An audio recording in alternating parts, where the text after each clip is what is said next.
Assalamualaikum warahmatullahi wabarakatuh. Kami dari kelompok 9B ingin mempresentasikan hasil diskusi kami mengenai urinalisa biokimia pemeriksaan protein urin. Berikut nama kelompok 9B. Yang pertama itu saya sendiri, yaitu Putri Nabilah. Yang kedua Salsabila Alisa Nasirudin. Yang ketiga Salsabila Mahadewi. Yang keempat Sherina Oktaviani. Yang kelima Sinta Ayu Setiani Tias. Dan terakhir Sabita Wulan Dwi Cahya. Di sini saya akan membacakan subbab dari materi urinalisa biokimia. Yang pertama ada pengertian, kedua manfaat pemeriksaan protein urin, yang ketiga jenis dan metode pemeriksaan protein urin, yang keempat hal-hal yang perlu dipersiapkan sebelum menjalani prosedur pemeriksaan urin, yang kelima mengapa prosedur operasi pemeriksaan protein urin perlu dilakukan, yang keenam langkah-langkah pengambilan sampel urin, yang ketujuh hasil pemeriksaan protein urin, yang kedelapan metode yang digunakan di kelompok, yang kesembilan perbedaan metode carik celup dengan asam asetat 6%, dan yang terakhir interpretasi hasil dari pemeriksaan protein urin. Pengertian: pemeriksaan protein urin adalah prosedur pemeriksaan yang dilakukan untuk menilai jumlah protein yang terdapat dalam urin. Jika ternyata diketahui terdapat kelebihan protein dalam urin, hal ini dapat mengindikasikan penyakit tertentu, khususnya kelainan pada ginjal. Tujuan pemeriksaan protein urin adalah untuk mengetahui kadar protein dalam urin, dan juga untuk mengetahui apakah pasien mengalami eklamsi. Manfaat pemeriksaan protein urin.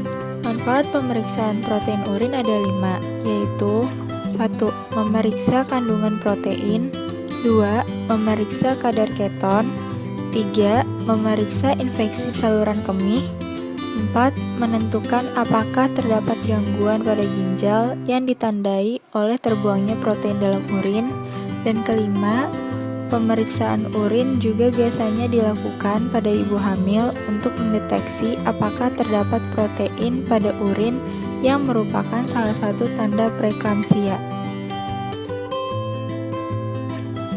Jenis dan metode pemeriksaan protein urin. Ada 2 jenis pemeriksaan protein urin, yaitu 1. Pemeriksaan protein urin random, dan kedua, pemeriksaan protein urin 24 jam. Metode pemeriksaan protein urin ada 2 cara, yaitu 1. Semi kuantitatif, dan kedua kuantitatif.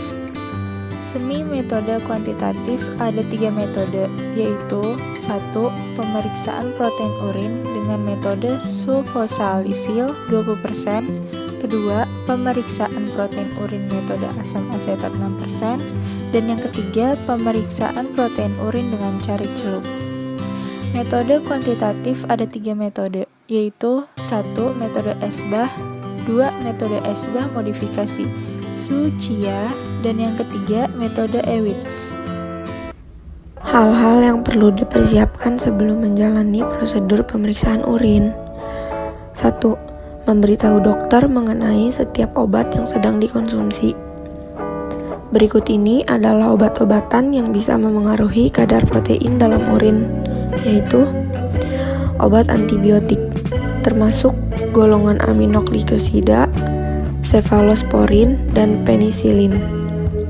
Obat anti jamur, termasuk amoterisin B dan gericofulvin. Obat inflamasi non-steroid, litium untuk mengobati gangguan suasana hati, penisilamin, dan yang terakhir salisilat untuk mengobati peradangan. Yang kedua, cukup minum sebelum pemeriksaan untuk menghindari dehidrasi, sebab dehidrasi bisa memengaruhi hasil tes. Hindari olahraga berat sebelum pemeriksaan, yang juga mempengaruhi hasil pemeriksaan.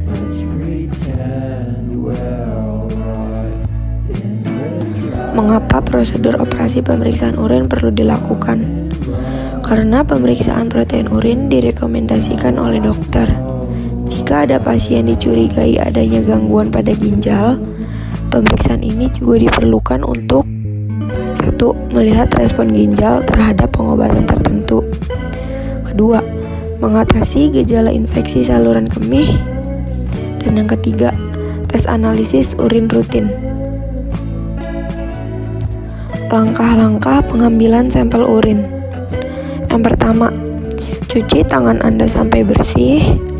Yang kedua, bersihkan organ kelamin dengan tisu pembersih yang diberikan dokter. Bagi pria, bersihkan bagian lubang saluran kemih di ujung penis. Sementara, bagi wanita, usapkan tisu pembersih dari arah vagina menuju anus. Dan yang ketiga, saat buang air kecil, buanglah urin di wadah steril khusus yang sudah disediakan. Usahakan agar tidak menyentuh bagian dalam wadah sampel karena dapat menyebabkan kontaminasi. Hasil pemeriksaan protein urin. Jika hasil pemeriksaan menunjukkan bahwa kadar protein urin Anda tinggi, hal ini bisa mengindikasikan adanya gangguan kesehatan seperti 1. Gagal ginjal yang meliputi infeksi ginjal atau infeksi saluran kemih, gagal ginjal akut maupun kronis, sindrom lemfotik, dan glomerulonefritis. Yang kedua, ada gangguan jantung, meliputi gagal jantung, endokarditis, dan penyakit jantung. Ketiga, diabetes. 4. Tekanan darah tinggi atau hipertensi. 5. Penyakit limfoma Hodgkin. 6. Gangguan autoimun seperti reumatoid, artritis, dan lupus. 7. Preeklamsia. 8. Malaria. Kadar protein yang tinggi tidak selalu mengindikasikan penyakit. Terkadang terdapatnya protein pada urin bisa juga disebabkan oleh dehidrasi, efek samping obat-obatan atau suplemen, olahraga berat, gangguan emosional, hipotermia, dan demam. Jika hasilnya menunjukkan adanya gangguan pada ginjal, maka dokter dapat memberikan penanganan lanjutan untuk mengobati penyakit tersebut. Metode yang digunakan kelompok di sini yaitu pertama ada metode SBAT atau kuantitatif. Prosedur pemeriksaan protein urin menggunakan metode SBAT yaitu 1. Reagen SBAT terdiri atas 1 gram asam pikrat, 2 gram asam sitrat, dan 100 ml aquades. 2. Sifat asam organik yang menyebabkan denaturasi dan pengendapan protein. 3. Hasil penentuan dinyatakan dalam gram per liter urin terhadap protein tersebut. 4. Oleh sebab itu harus ditampung urin 24 jam pasien dengan pengawet. 5. Lalu diperiksa secara kualitatif protein urin dengan metode bank atau multistik. Yang ke-6, bila hasil positif 3+ atau 4+ harus dianjurkan 4 kali atau 8 kali.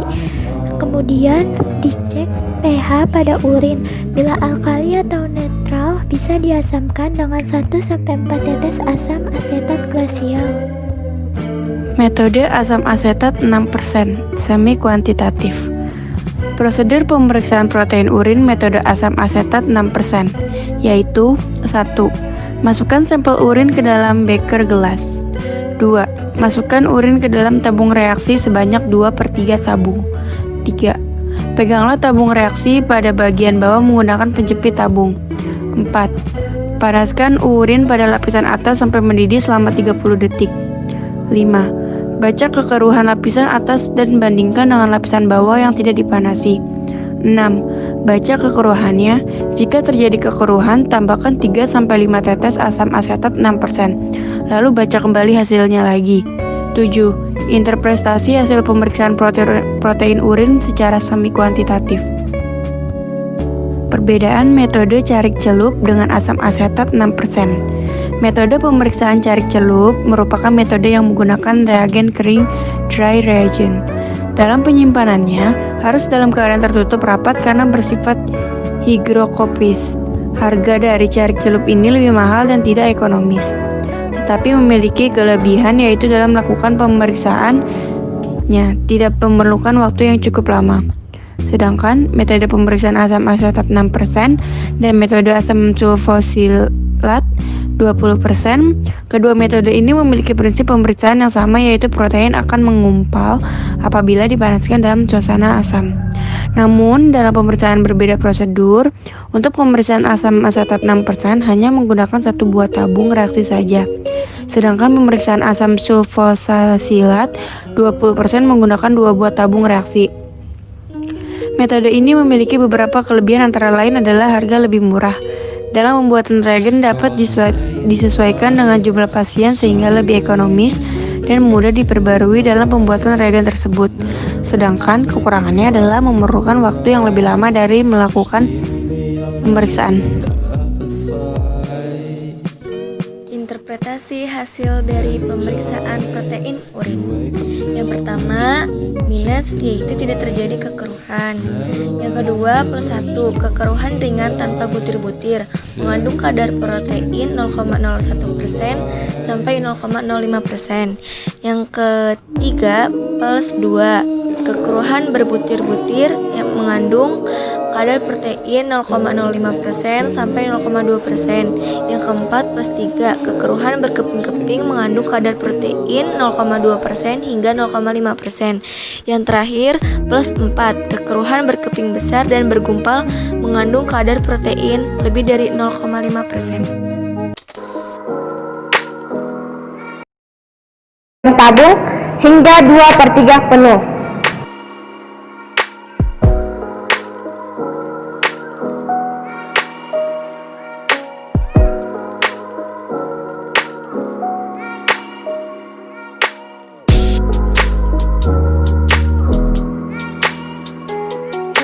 Setelah itu, kita jepit dengan penjepit tabung, lalu kita panasi bagian atas urin hingga mendidih selama 30 detik.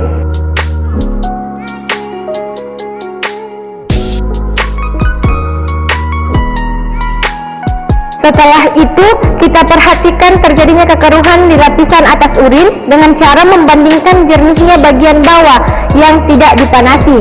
Jika terjadi kekeruhan, mungkin hal ini disebabkan oleh protein atau mungkin juga disebabkan oleh non-protein seperti kalsium fosfat atau kalsium karbonat. Setelah itu, kita tambahkan 3-5 tetes asam asetat 6% ke dalam urin yang masih panas.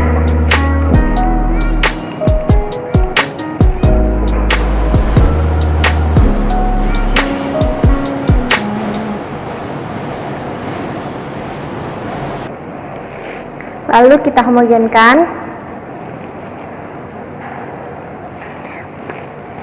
Dan jika kekeruhan disebabkan oleh kalsium fosfat, maka kekeruhan akan lenyap. Dan apabila kekeruhan disebabkan oleh kalsium karbonat, maka kekeruhan juga akan hilang, tapi akan terjadi pembentukan gas. Dan apabila kekeruhan masih tetap ada atau ia bertambah keruh, maka tes terhadap protein adalah positif.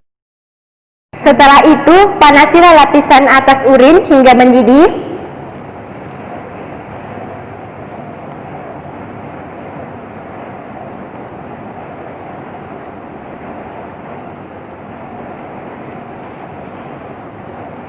Kemudian berilah penilaian semi kuantitatif pada hasilnya. Berikut adalah referensi dalam pembuatan PPT kelompok 9B. Sekian dari kelompok 9B, terima kasih atas partisipasinya. Semoga bermanfaat. Wassalamualaikum warahmatullahi wabarakatuh.